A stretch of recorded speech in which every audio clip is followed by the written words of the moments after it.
Federalist No. 55, the total numbers of the House of Representatives. For the Independent Journal, Wednesday, February 13th, 1788. Madison. To the people of the State of New York. The number of which the House of Representatives is to consist forms another and a very interesting point of view under which this branch of the federal legislature may be contemplated.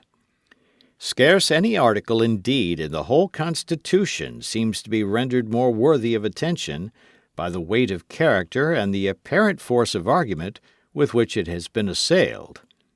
The charges exhibited against it are, first, that so small a number of representatives will be an unsafe depository of the public interests; secondly, that they will not possess a proper knowledge of the local circumstances of their numerous constituents; thirdly, that they will be taken from that class of citizens which will sympathize least with the feelings of the mass of the people, and be most likely to aim at a permanent elevation of the few on the depression of the many; fourthly, that defective as the number will be in the first instance, it will be more and more disproportionate by the increase of the people, and the obstacles which will prevent a correspondent increase of the representatives. In general, it may be remarked on this subject that no political problem is less susceptible of a precise solution than that which relates to the number most convenient for a representative legislature. Nor is there any point on which the policy of the several states is more at variance, whether we compare their legislative assemblies directly with each other, or consider the proportions which they respectively bear to the number of their constituents. Passing over the difference between the smallest and the largest states, as Delaware, whose most numerous branch consists of 21 representatives, and Massachusetts, where it amounts to between 300 and 400, a very considerable difference is observable among states nearly equal in population. The number of representatives in Pennsylvania is not more than 1/5 of that in the state last mentioned. New York, whose population is to that of South Carolina as 6 to 5, has little more than 1/3 of the number of representatives. As great a disparity prevails between the states of Georgia and Delaware or Rhode Island. In Pennsylvania, the representatives do not bear a greater proportion to their constituents than of 1 for every 4 or 5,000. In Rhode Island they bear a proportion of at least 1 for every 1,000. And according to the Constitution of Georgia, the proportion may be carried to 1 to every 10 electors, and must unavoidably far exceed the proportion in any of the other states. Another general remark to be made is, that the ratio between the representatives and the people ought not to be the same where the latter are very numerous as where they are very few. Were the representatives in Virginia to be regulated by the standard in Rhode Island, they would at this time amount to between 400 and 500, and 20 or 30 years hence to 1,000. On the other hand, the ratio of Pennsylvania, if applied to the state of Delaware, would reduce the representative assembly of the latter to 7 or 8 members. Nothing can be more fallacious than to found our political calculations on arithmetical principles. 60 or 70 men may be more properly trusted with a given degree of power than 6 or 7. But it does not follow that 600 or 700 would be proportionably a better depository, and if we carry on the supposition to 6,000 or 7,000, the whole reasoning ought to be reversed. The truth is that in all cases a certain number at least seems to be necessary to secure the benefits of free consultation and discussion, and to guard against too easy a combination for improper purposes, as on the other hand, the number ought at most to be kept within a certain limit in order to avoid the confusion and intemperance of a multitude. In all very numerous assemblies, of whatever character composed, passion never fails to wrest the scepter from reason. Had every Athenian citizen been a Socrates, every Athenian assembly would still have been a mob. It is necessary also to recollect here the observations which were applied to the case of biennial elections, for the same reason that the limited powers of the Congress and the control of the state legislatures justify less frequent elections than the public safety might otherwise require. The members of the Congress need be less numerous than if they possessed the whole power of legislation, and were under no other than the ordinary restraints of other legislative bodies. With these general ideas in our mind, let us weigh the objections which have been stated against the number of members proposed for the House of Representatives.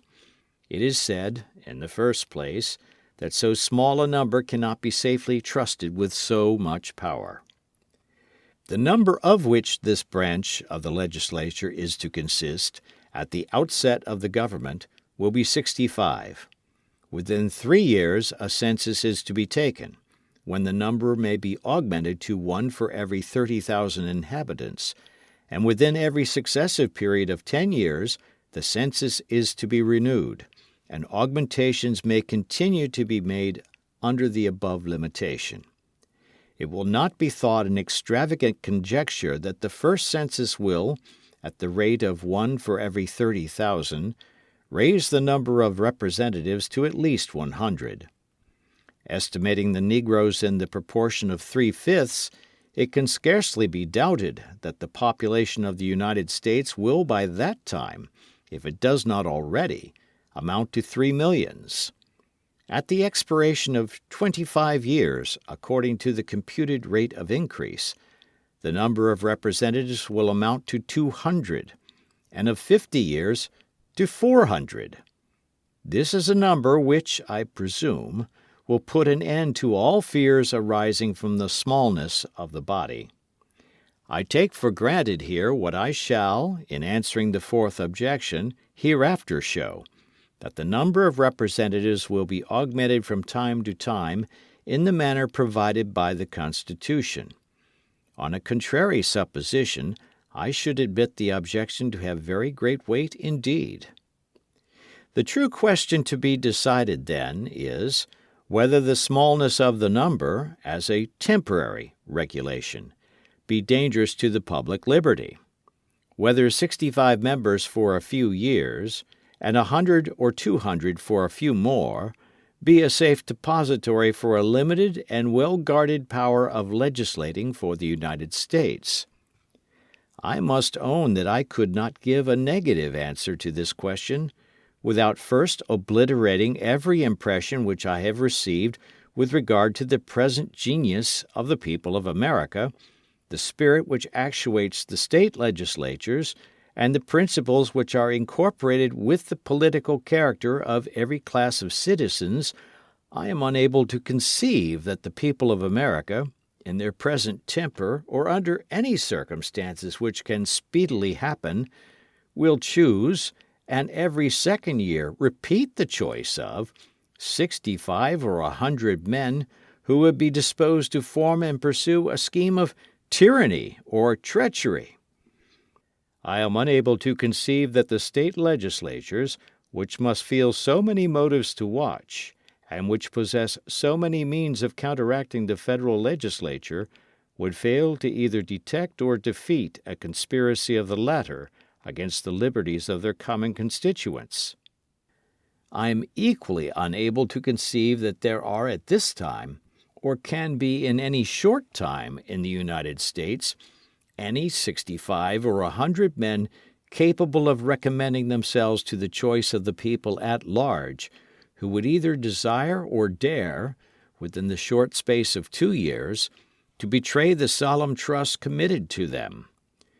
What change of circumstances, time, and a fuller population of our country may produce requires a prophetic spirit to declare, which makes no part of my pretensions.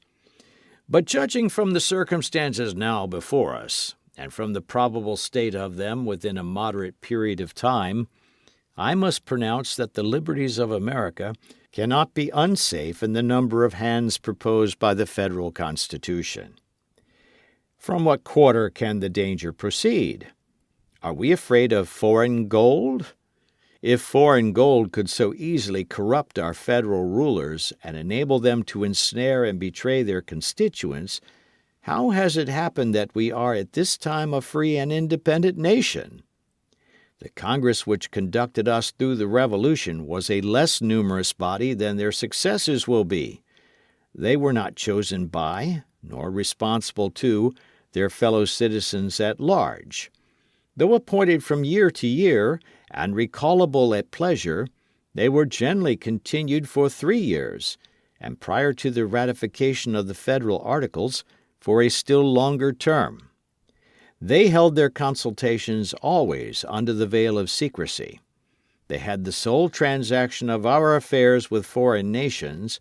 Through the whole course of the war, they had the fate of their country more in their hands than it is to be hoped will ever be the case with our future representatives.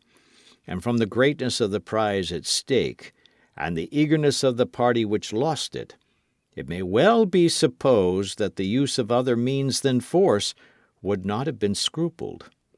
Yet we know by happy experience that the public trust was not betrayed, nor has the purity of our public counsels in this particular ever suffered, even from the whispers of calumny. Is the danger apprehended from the other branches of the federal government? But where are the means to be found by the President or the Senate, or both? Their emoluments of office, it is to be presumed, will not, and without a previous corruption of the House of Representatives cannot, more than suffice for very different purposes. Their private fortunes, as they must all be American citizens, cannot possibly be sources of danger. The only means, then, which they can possess will be in the dispensation of appointments. Is it here that suspicion rests her charge? Sometimes we are told that this kind of corruption is to be exhausted by the President in subduing the virtue of the Senate. Now the fidelity of the other house is to be the victim. The improbability of such a mercenary and perfidious combination of the several members of government, standing on as different foundations as Republican principles will well admit, and at the same time accountable to the society over which they are placed, ought alone to quiet this apprehension. But fortunately, the Constitution has provided a still further safeguard. The members of the Congress are rendered ineligible to any civil offices that may be created, or of which the emoluments may be increased during the term of their election. No offices, therefore, can be dealt out to the existing members but such as may become vacant by ordinary casualties, and to suppose that these will be sufficient to purchase the guardians of the people, selected by the people themselves, is to renounce every rule by which events ought to be calculated, and to substitute an indiscriminate and unbounded jealousy, with which all reasoning must be vain. The sincere friends of liberty, who give themselves up to the extravagancies of this passion, are not aware of the injury they do their own cause. As there is a degree of depravity in mankind which requires a certain degree of circumspection and distrust, so there are other qualities in human nature which justify a certain portion of esteem and confidence. Republican government presupposes the existence of these qualities in a higher degree than any other form.